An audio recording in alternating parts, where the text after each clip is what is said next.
What is up, everybody? Welcome to Football Diehards. We are in week 11. Looking forward to this week. I'm here, as always, on a Sunday with Jamie. Jamie, what is up? You're looking forward to today? Absolutely. How you doing, Jason? Doing pretty good. I mean, a lot of things are sticking out to me. Looking forward to talking it through with you and hopefully winning some money today. Yep. So we've had a lot change as the week's going on.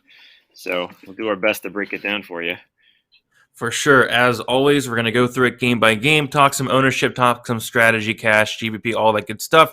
And I say we get right into it. So we'll start with the very first game of the week, and we have Miami going against the Jets. So, yeah, for me, not a ton sticks out. Curious to hear your thoughts on this game. What do you like in here? Um, I like Miles Gaskin a lot, and it's tough to like him just because how inefficient he's been. But the Jets have been like a revolving door against running backs. They've given up almost 40 DraftKings points per game to running backs this season, and they've also allowed the most targets out of the backfield. So oddly enough, he isn't going to make my cash lineups because of other values at running back that have opened up this week. At least not on DraftKings, he won't. But he's got everything working for him in this one. How about you? Are you on Gaskin and any of the rest of the Dolphins offense?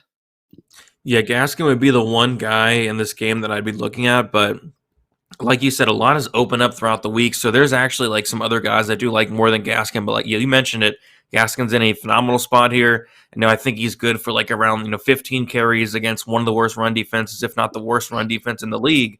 So yeah, I think Gaskin was the one guy I was looking at, but again, like there's so much things that open up in terms of the running back position throughout the week that I don't know how much I'm going to get there. We see the Gaskin's coming in at the seventh highest owned running back, 10% owned. As far as like the Jet side, like nothing's really sticking out for me. I think it's going to be a game where I just probably stay away. If it's probably Gaskin or nothing for me. Anything on the Jet side for you? No, not really. If if you're so into the Dolphins' offense against this Jets defense that you want to stack them, I'm not doing it, but I'm sure some will. I think Crowder is fine. Dolphins have been very vulnerable to slot receivers, and he had connections with Flacco last year, so I don't mind him, but I'm not like actively looking to get him. Yep, I feel you there. Yeah, but not much interest for me in this game. I think you're the same way there. We'll move on to the next game, though. We have Houston going against Tennessee. I'll let you kick this one off on the Houston side. There are a couple pieces that stick out to me. Anything you like it on the Houston side? It's definitely like Brandon Cooks. The last game before the bye was he had 14 targets, and that's been the theme with Tyrod Taylor. He's got a 31% target share from Taylor this year, and at $6,000 against the Titans, who have given up the most DraftKings points per game to wide receivers. That seems like a really good spot for him. My only concern, I guess, is that Tyrod was so awful in that game against Miami before their bye that I gotta wonder if he struggles at all. They'll pull the plug on him and put Davis Mills back in just to see. I mean, they're 1-8. They might just want to see what they have in their rookie quarterback as the season progresses. I still don't think Cooks is an awful play with Mills there, but I'd much rather Tyrod be the quarterback for him. He's really it for me on the Houston side. Where are you standing on that?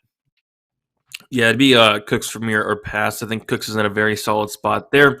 Like the price also at 6K. On the Tennessee side, two guys stick out. I think Foreman's really interesting. He's really cheap, 4,900. He's coming in as the ninth highest on running back. So, of course, no Henry, no McNichols this week. So I think he's going to be the lead guy. Obviously, Peterson's going to get some work as well. But yeah, really cheap, 4,900. I do think he's the most talented running back on the team and should get a decent amount of work today. So, yeah, I don't mind some Foreman. And then also A.J. Brown, 7,700. I like him as well. Had a kind of an off game last week, 4 targets, only 1 reception, but I think it's a good time to go back to him against Houston here. I think is in a great spot. How about you? Like any of those guys and anything else that I missed on the Tennessee side? Yeah, I agree with you fully on those. And just to add to our FanDuel listeners, AJ Brown is mispriced on FanDuel at 7,200. So you're going to want to have him there. He's pretty much going to be a core play on that site for me. Marcus Johnson, I don't mind either. He's 3,500. I mean, he had 100 yards receiving on 63% snap share. I guess he's the wide receiver too there, and with one more running back down, maybe they're a little bit more pass heavy. But I have no issue playing him either. But I think you guys, Foreman and Brown, are the ones that definitely interest me the most. Still not interested in the tight ends, even with Swaim out. It's a less than a three-way committee down to two, but I don't think you need to go there. Yeah, I'm with you. They're going to stay away from the tight ends myself. We do see the A.J. Brown's coming in at the 10th highest owned projected wide receiver, coming in at about 10% there. So, some decent pieces in that game, but we'll keep moving on to the next game. We have the Colts going against the Bills. On the Bills side, for me, I mean, I like Josh Allen. I played him last week pretty heavy, him and Diggs, and it finally worked out. I've been playing the stack for a while, and I've been waiting for Diggs to finally go off. And he did 33.2 DraftKings points. I don't mind going back to it. The only problem I'm having is you can get Dak Prescott and Mahomes a lot cheaper than Josh Allen, who's the most expensive quarterback on the slate. So I think I'm going to be more in like the Patrick Mahomes, Dak Prescott range, saving salary there. But I think Josh Allen is in a great spot here. So don't hate it, but there are some other pieces I do like more. And then, Diggs is fine as well if you can go up to him. But again, there's like more pieces I like more at the wide receiver position, like a Tyreek Hill, like a Devontae Adams. So although I think they're both in play, I don't know how much I'm going to get to them. How much Bills are you looking to play this week or any at all? Yeah, I'm with you there. Diggs is in a great spot. The Colts are giving up the fourth most fantasy points to wide receivers. They don't have anybody in their secondary that can cover him. So I think, as we saw, Emmanuel Sanders is starting to show his age big time. So I think that funnels more towards Diggs. So I'm with you on that for sure. I don't have any problem. I love Devontae Adams and Tyreek Hill at the top of the wide receivers, but if you need the savings for something else and like Diggs is the only way to do that while still playing an elite wide receiver, I'm fine with that. Yep, I do feel you there. As far as the Colts side, we talked about it earlier in the week. I thought it would be like interesting to potentially have some Jonathan Taylor shares. I mean, I don't think many people are going to play him this week. On paper, it's a very, very tough matchup against the Bills, one of the best run defenses in the league. But we've been seeing what Jonathan Taylor's been doing all year. I think it's like since week 3, this guy has had at least 20 DraftKings points in every single game, and now this week it looks like nobody's really playing him. He's looking to be the 18th highest owned projected running back at about 4%, which is very, very interesting. So, your thoughts on Jonathan Taylor? I know it's tricky because I think there are a lot of great plays at running back on the slate that are a lot cheaper, but we're getting Jonathan Taylor at the 18th highest on running back. Yeah, I think if you're mixed multi entering in GPP and doing multiple lineups, I think you have to use him. Just because of that ownership. It's like you said, this is the worst possible matchup for running backs. They've given up by far the fewest fantasy points per game, and their linebackers go end to end so easily that they could really limit a running back's upside. But the guy has rushed for almost 7 yards per carry over the last 8 games.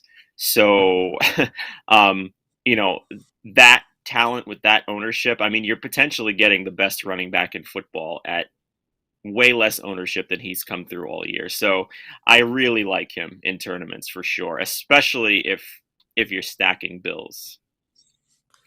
Yep, for sure. Definitely not going there in cash. But tournaments, I will be mixing in some Taylor at some low ownership. Anything else stick out to you in this game? No, I mean, Michael Pittman's made a name for himself this year. But again, this is the Bills' defense is no joke. Like they've given up the fewest fantasy points per game to receivers, also. So I mean, I think if you're going to take shots with any Colts players, it's Taylor for me. I'm not on Pittman this week. Yep, I'm with you there. But we'll keep moving on. We have the Saints going against the Eagles. On the Saints side, I think Ingram's interesting. So Alvin Kamara is ruled out. We saw what Ingram was able to do last week without Alvin Kamara. 14 rushing attempts, 47 yards, had a touchdown, also had 7 targets, 4 receptions for 20.8 points. So, yeah, I think Mark Ingram is definitely in play, 5,400. I like him quite a bit. We see that Mark Ingram is coming in as don't really see his ownership, but yeah, maybe he's going to be lowish owned. Looks like he's coming in at about like the 23rd highest owned running back, which is really interesting. So yeah, I like Mark Ingram, and then also I think an interesting tight end play, maybe Adam Trotman, 3,300. He's very cheap. The Eagles are like one of the worst teams against the tight ends. I don't hate them Trotman this week, but those are kind of the two guys I'm looking at the Saints side. How about you? What are you looking at on the Saints side, and then anything on the Eagles side you like? Yeah, I agree with you there. I think that Ingram is definitely more than in play. I think his ownership will be a little bit higher than that, but it maybe not. I mean, that could be accurate. Like we've already mentioned some value backs like Donta Foreman, and there are going to be others as the game goes on. So the fact that Ingram is down 2 starting tackles and Tony Jones has been activated for this one, I mean, it might have people off of him. His price is still very good, and the matchup is great. The Eagles give up tons over the middle. And the 4th most receptions to running backs. So I have no problem with playing Ingram. He's not going to make the cut in my cash lineups, but certainly play him. As far as the Eagles go, I actually really don't have any interest in anybody. Miles Sanders coming back just muddies that running back stable even more. Devontae Smith is going to have Marshawn Lattimore on him, and he's been unbelievable lately in coverage. I guess you can play Goddard, but I'm not doing it. Anyone on the Eagles for you? No, not for me. I mean, yeah, like you said, Devonta Smith, tough matchup, and I think he's like overpriced, 6,400. No, thank you. And then, yeah, like you said, the running backs for the Eagles, tough matchup against the Saints. I think I'm good to pass there. But yeah, more so interest on the Saints side there. But yeah, not a ton of interest in this game as a whole. Let's move on to the next game, though. We have Washington going against Carolina. Yeah, on the Carolina side, I think McCaffrey is probably my favorite play there. 8,900. We do see he's coming in at the 3rd highest owned running back at 13%. And yeah, I think he's underpriced. 8,900. This is a guy that, he was 9,900 back in week 2. We saw what he was able to do last week without a touchdown. Had a couple touchdowns vultured last week. Still scored 26.1 DraftKings points, 10 targets, 10 receptions. I like McCaffrey quite a bit. I'm going to take advantage of this price for as long as I can. And then also, I don't mind some Cam Newton shots at quarterback, 5,100. Very, very cheap. Great matchup against Washington. I do prefer the guys up top and like Mahomes, Dak Prescott, guys like that. But if I do need to save some salary, I don't mind some shots on Cam Newton at 5,100. So those are the kind of the two guys I'm looking at, Cam Newton and Christian McCaffrey. How about you on the Carolina side, and then anything sticking out to you on the Washington side? Yeah, I screwed up last week. We talked about McCaffrey at his price tag and that we couldn't understand his ownership.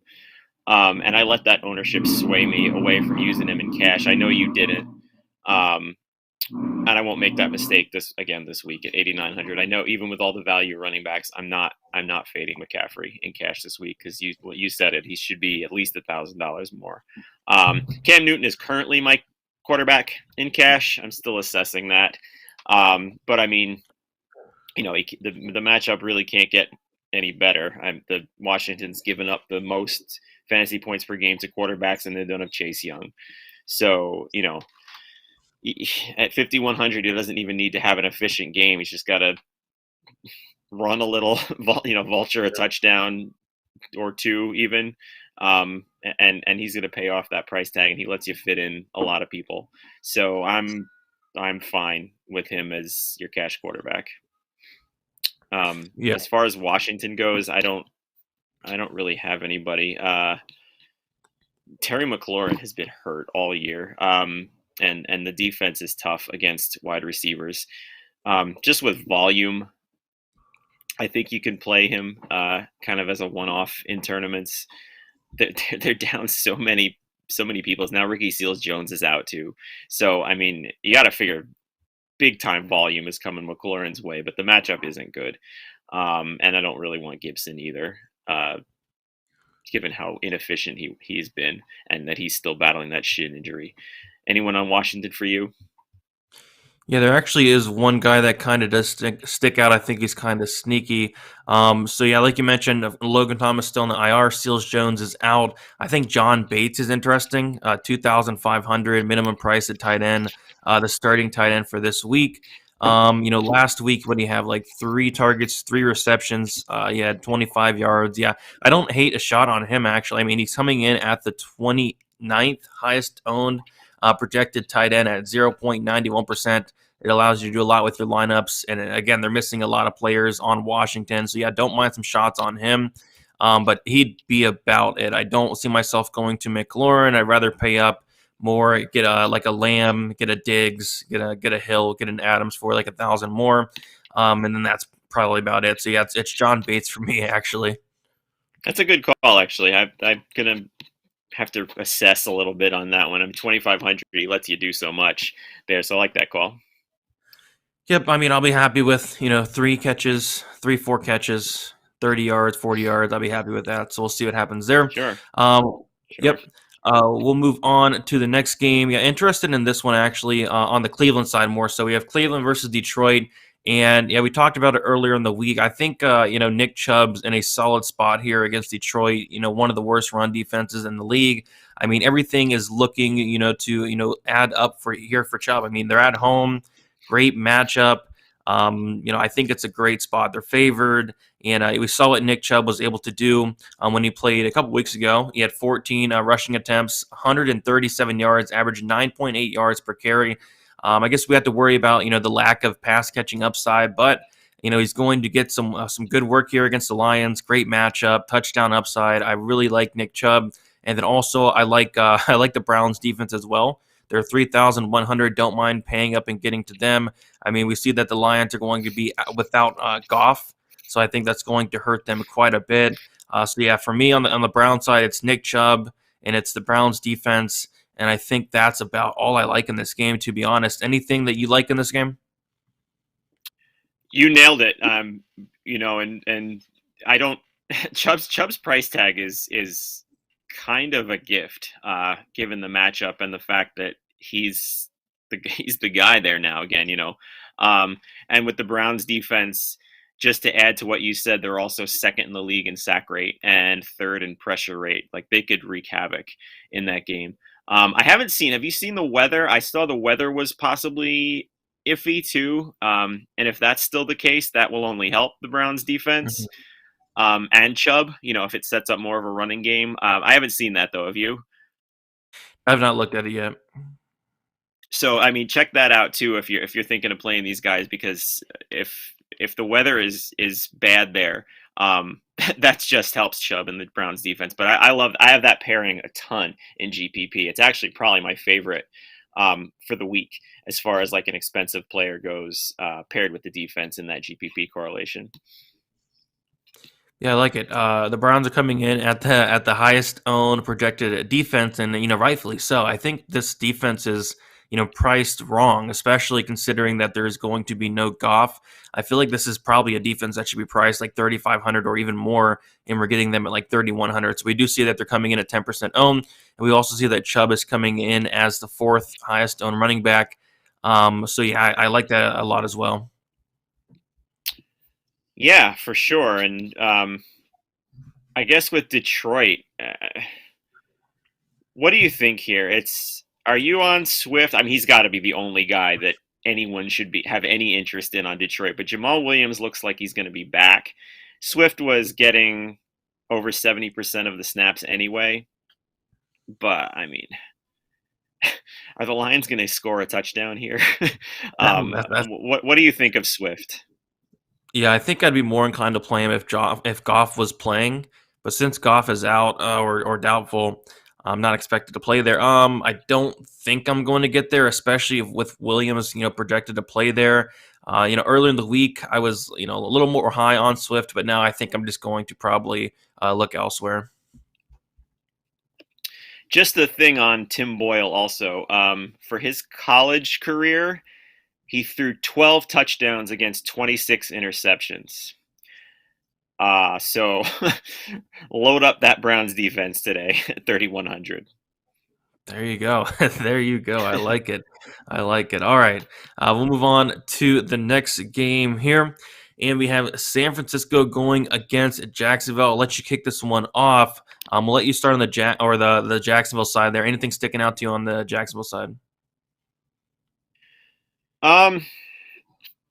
No, not particularly.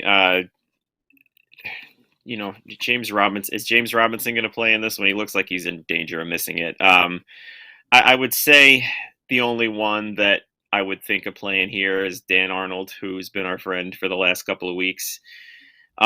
He's played 69% of their snaps with a 20% target share. His price is on the way up, but it's still not prohibitive at 4,100. San Francisco is pretty good against tight ends, but I imagine that there's going to be 49ers stacks in this one on this slate. Again, I haven't done one, but just like a Garoppolo, Kittle, Samuel against Jacksonville's pass defense seems pretty intriguing, especially off the high ownership of Jeff Wilson, who I guess we'll talk about in a second. But if you do that, I would think Arnold is the only one that I would run that back with. Do you have any other thoughts on Jacksonville? No, I think it would be Arnold as well. Yeah, 4,100. They did price him up a decent bit, but still, I think he's in play. He's getting a ton of targets. I don't hate me some Dan Arnold there, but he'd be the only person I'm looking at on Jacksonville. On the San Francisco side, you mentioned him, Jeff Wilson Jr. He is 5,100. Mitchell is doubtful. So, yeah, I think he's going to be the guy. And 5,100, going against Jacksonville, solid matchup there. I think it's a pretty good spot for him. He's coming in right now as the 12th. Projected highest on running back. I think that will probably bump up once we get confirmation that Mitchell is out.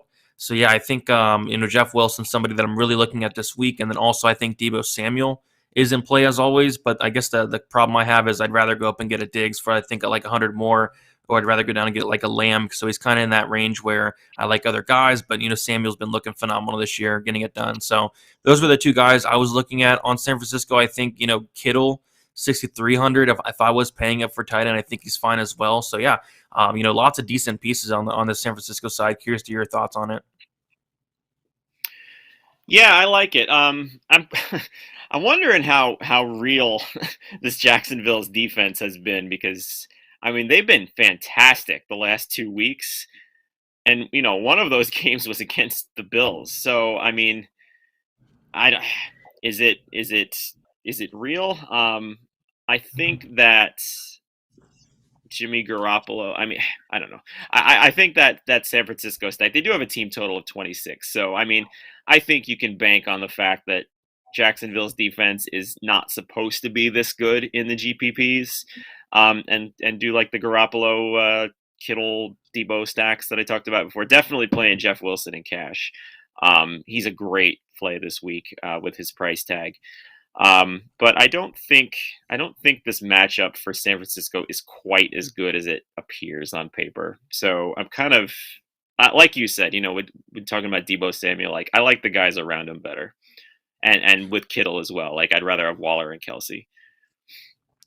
Yeah, 100%. Yeah, the one guy I'd probably be looking at the most is going to be that Wilson Jr., 5,100. So we'll keep moving on. We have Green Bay going against Minnesota. There's two guys I really like on the Green Bay side. It's going to be A.J. Dillon, 6,200, and then 8,400 for Devontae Adams. Saw a tweet earlier in the week, or today actually. That's Aaron Rodgers dealing with a toe injury, so don't know how that's going to affect him, but I think this is a phenomenal spot for Devontae Adams. We have no Aaron Jones. I feel like he's just going to get so many targets, and we see that he's 8,400, which this price, it just seems off to me. This is a guy that was just 9K back in week 6, and I feel like he's a 9K player, and we're getting him at 8,400 here. And especially with no Jones, I feel like, the target upside is going to be crazy this week. A great matchup against Minnesota as well. And then, yeah, A.J. Dillon is in a great spot. No Jones. He's somebody that's been looking good, with Aaron Jones playing, and now he's out. So those are two guys that, I don't mind playing them actually in the same lineup. I think they're both in really good spots, and I think they're both really good plays this week. How about you? And then anything on the Minnesota side you like? No, I currently have both of them in my cash lineup, and I feel great about that. I mean, that's super condensed offense. It's going to be their show. I absolutely think I don't often pair a running back and a wide receiver in cash just because game script tells so much. But I mean, it's not an issue for me here. I have Dillon as a top 5 running back this week, and Adams obviously as the top one. So I mean, I have him in cash for sure, and I'm doubtful that I'm going to be changing that. As far as Minnesota goes, this is a bad matchup for them. Even without Jair Alexander and Zadarius Smith, the Packers defense has been really good. Um, so, I mean, in 4 of their last 5 games, they've given up less than 14 points. So I don't like Kirk Cousins, and the receivers are kind of meh to me also. Jefferson's target share, I think, is good enough that you can play him. But same with, like we said, with Devo Samuel, I'd rather take some of the higher upside guys around him. Um, Dalvin Cook would probably be the only one on Minnesota that I would have any interest in playing. I think if you do a Green Bay stack with Rodgers and Adams, or even with Rodgers, Dillon, and Adams, I think Cook is the one you bring it back with, just because of his touch count. I mean, he gets so many touches every game, and now he's over 80% of snaps every week now. So this is a like kind of a middle of the road matchup as far as Packers go with run defense. But he's so good that I think he can bring those Packers stacks back with him. And again, I haven't looked at the ownership. If we looked at it, where is it? He shouldn't be that high owned, should he? I'm looking for him. 15th highest owned. So yeah, I think he's a good GPP play. Yep, that's solid as well. Yeah, I think all those guys you mentioned are fine. I mean, I'll throw out Conklin as well, 3,900. I think he's okay. Cheap tight end there, but yeah, I think you covered it pretty good there. As far as AJ Dillon on the Packer side, he is the projected highest on running back, and actually by a significant margin as well, which is interesting. So we have very high owned, but rightfully so. And then we do see that Devontae Adams is coming in at the 6th projected highest owned wide receiver at about 12%. So yeah, those are 2 guys I'm going to be very high on this week.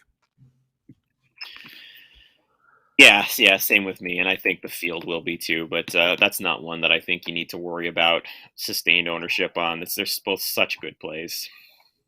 I definitely agree there. But let us keep moving on. We have Baltimore going against Chicago. Last I heard, Lamar Jackson was questionable, and I guess they said he was 50-50. So, yeah, I'm hoping he plays because there is a guy I really do like on the Baltimore side, and that guy's name is Bateman. There's 4,500. We see that Brown is out. So I really do want Lamar Jackson to play here. But yeah, 4,500 for Bateman. I think he's somebody that I really do like, but I would kind of want Lamar to play there.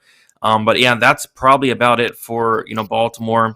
I don't mind Lamar Jackson, but I do like other guys around him more. I'd rather get a Mahomes. I'd rather get a Dak, but I definitely think Lamar Jackson's 100% in play. But yeah, I guess Bateman would be the one guy that I'm really looking at this week. So anything for you on the Baltimore side that I didn't that I missed, and then also on the Chicago side, anything sticking out to you? Yeah, you hit it. I mean, Bateman's such a good value. It was 22% target share, even with Brown in. So you got to figure that goes up. But you need Jackson to play to really like him. I think Mark Andrews is fine too. Given his target share, that we should see him go up. You figure without Brown, their passing game is a little bit more condensed in the middle of the field, and that benefits Andrews. So I wouldn't mind him either, but also need Jackson to play for him. As far as Chicago goes, so Allen Robinson is out. Cole Kmet really sticks out to me as the tight end value this week. Last 3 weeks, he's had 22 targets, which is good for a 25% share.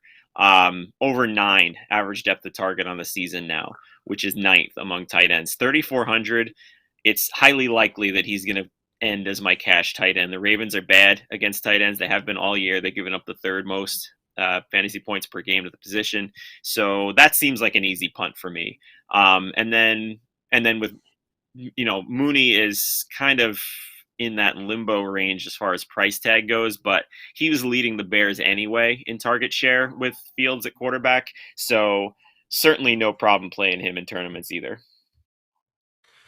Yep, I like that call a lot. Cole Kmet, 3,400. No Robinson, yeah, I think is in a great spot, and he's coming in at the 10th projected highest owned tight end there. Back to Bateman is coming in at only 4% owned. So yeah, especially if Jackson plays, I really do like Bateman. And then you mentioned Mooney was the other guy I was looking at as well. Trying to find his ownership, and I cannot find it. So maybe he is, pretty low owned. Yeah, I don't mind some Mooney. But yeah, I really do like that Cole Kmet call. But those were kind of the two guys I was looking at on the Chicago side would be Mooney and Kmet. Mooney 5,200, and then Cole Kmet as 3,400. And on the Ravens side, Bateman. Those are kind of the three guys I was looking at. Anything else you want to mention for this game? No, I think we covered it. I'm not really interested in either running game in this. And Montgomery's cheap, but I don't think you need to go there with the upside. Ravens have been good against the run. And then the other side is I'm not interested in any Baltimore backs. Yep, Mooney coming in at 2% ownership, but yeah, that's pretty low, making him the 48th projected highest owned wide receiver, which is interesting. I mean, no Allen Robinson. He's been outperforming Robinson with him playing, so yeah, that's interesting there.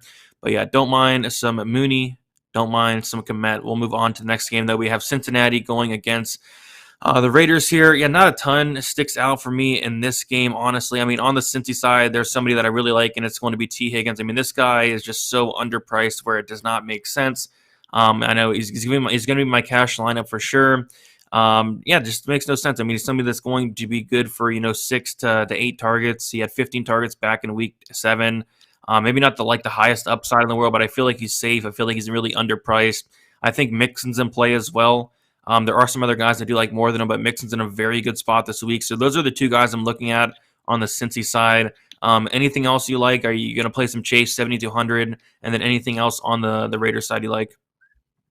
Yeah, I love the Bengals offense this week. I talked about that on the radio last night. And Higgins is my favorite too.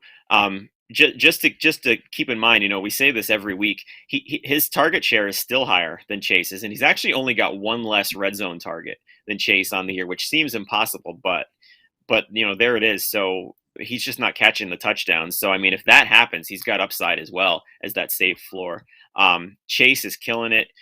We just saw what the Chiefs passing offense did to this Raiders defense. They shouldn't have been that bad. But with their pass rush, I even think Tyler Boyd is in play here. The Raiders pass rush invites that short pass over the middle, and Boyd is cheap. I don't think I'd use him. If you're stacking, I'd still pick the other guys over him. But yeah, Mixon has a great matchup too. The Raiders are giving up the 7th most fantasy points per game to running backs. They just let the Chiefs run for almost 200 yards on them, or 200 total yards out of the backfield. As far as the Raiders go, it's not a good matchup for Waller, but he's priced low and is a volume hog. So if you're doing Bengals stacks, I like him. And I like Kenyon Drake in this one. I wish his price tag was a little bit lower at 5,200. It feels really tough to play him when you can have Jeff Wilson for $100 less. But maybe, if you're stacking this game, he's caught up to them. They're running a 50-50 share right now, and the Raiders have the second highest play action rate. So that really kind of sets up Drake for a nice game, especially since the Bengals had given up the most or the second most receptions to running backs. So that's kind of where I am on this game. And obviously Carr is fine if you feel like stacking Raiders on the other side, but I'd rather do the Bengals offense myself. Yep, I'm with you there. More on the Bengals offense myself as well. We see that T. Higgins is coming in at the second projected highest owned wide receiver, 18%. And then Jamar Chase coming in at the 8th projected highest owned wide receiver at about 11%. So yeah, don't mind me some Bengals this week as well, right there with you. Let us keep moving on to the next game. We have Arizona going against Seattle. It looks like Murray is questionable, but it looks like he's not expected to play. I think James Conner is interesting. Seattle has a very bad run defense. I think they've given the second most DraftKings points to opposing running back, something like that. It's a lot.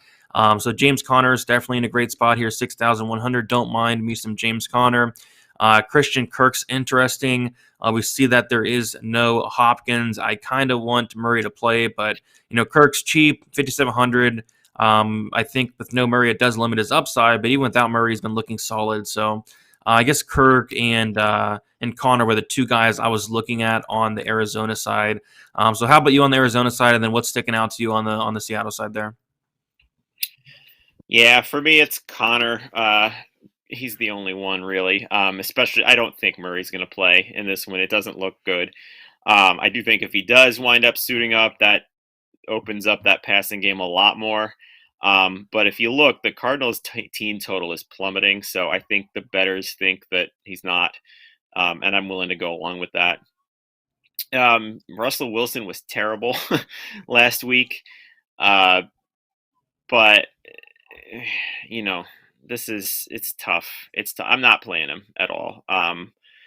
So I really don't have any interest in anybody on the Seattle side this week, just because the Cardinals' pass defense has been good, their run defense is bad, but the Seattle backfield is still so crowded. You don't know how that's going to shake out with Collins, Penny, Dallas, and Homer back there.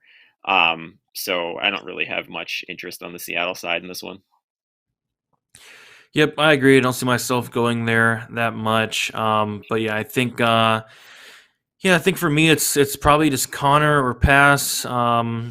If Murray does play, I mean maybe some Kirk, but yeah, Connor's coming in at the second highest projected owned running back at about 18% there.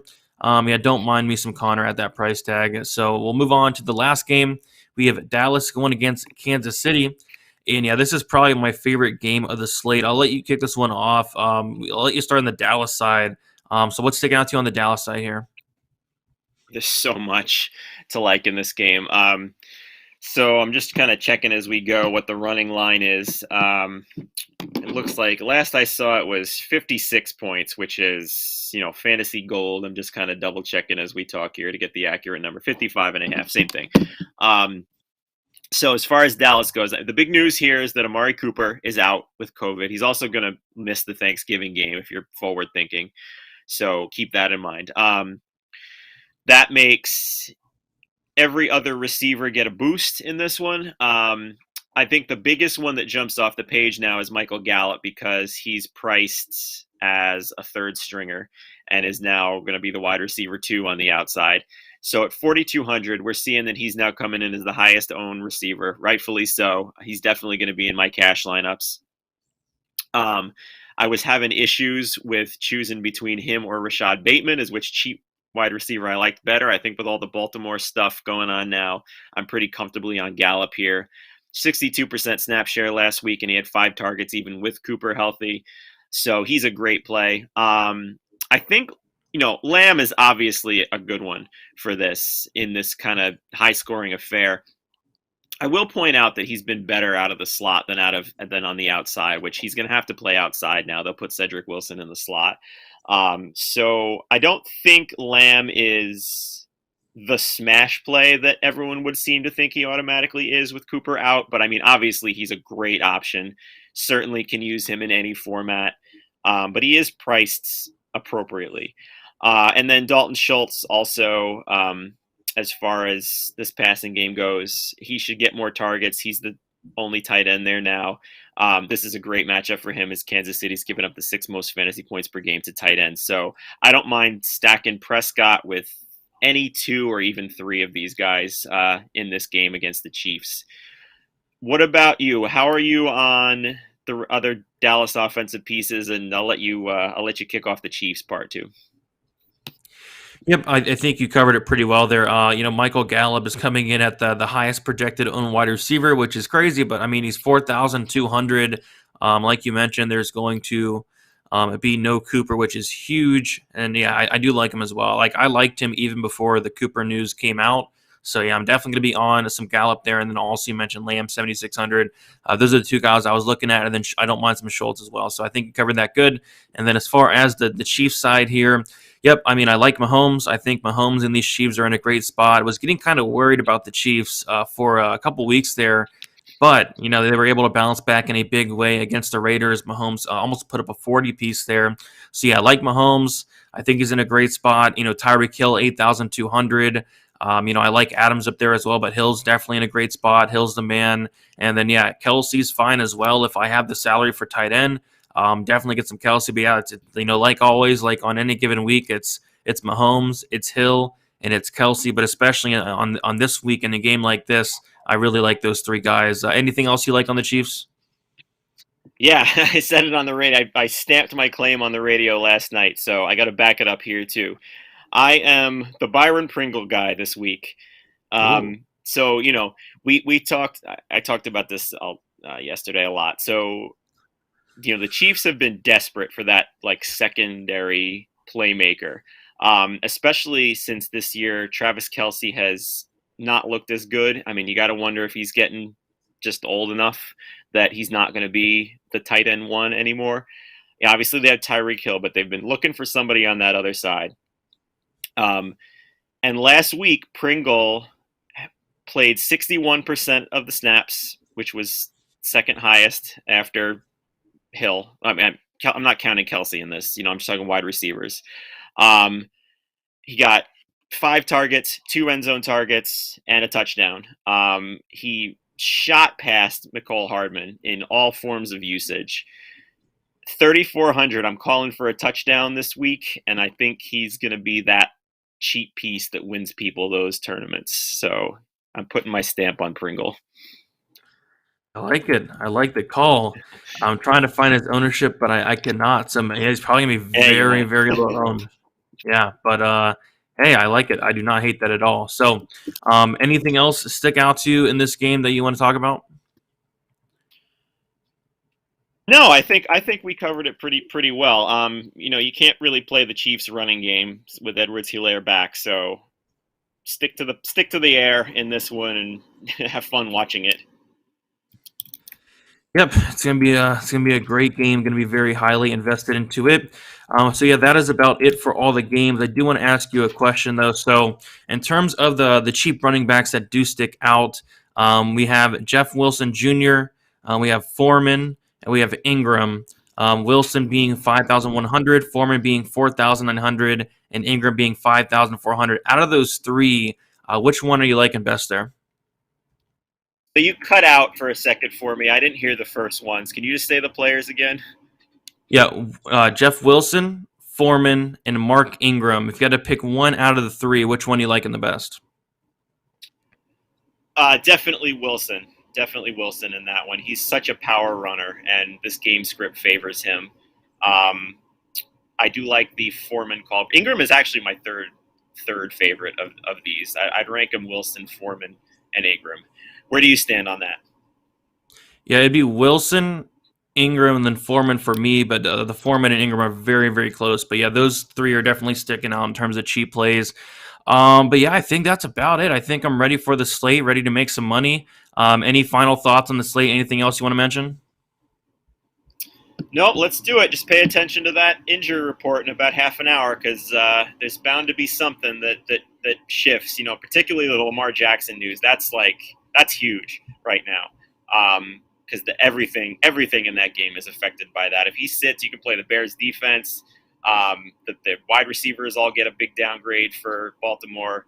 But on the flip side, you can play if you want to take like deep shots. His backup, whose name is completely escaping me at the moment, it's not McSorley because he's the third string. My God, whatever. Anyway, backup. What's that? Huntley. Huntley, thank you. He's a dual threat guy too. So, if they're going to run the same game plan and you want to take a deep shot that the offense is still as efficient or 75% as efficient, Bears defense hasn't been great. I don't hate it. He's going to, with his price, it's an interesting call. But I don't know. Watch for the injury stuff. If the injury news is going to be very, very important. But yeah, guys, that's about it. We'll be back on Wednesday, as always, 8:30 p.m. Eastern Time, and then we'll be back, as always, on a Sunday, 10 o'clock in the morning. Good luck to you all, and let's make some money on this Week 11.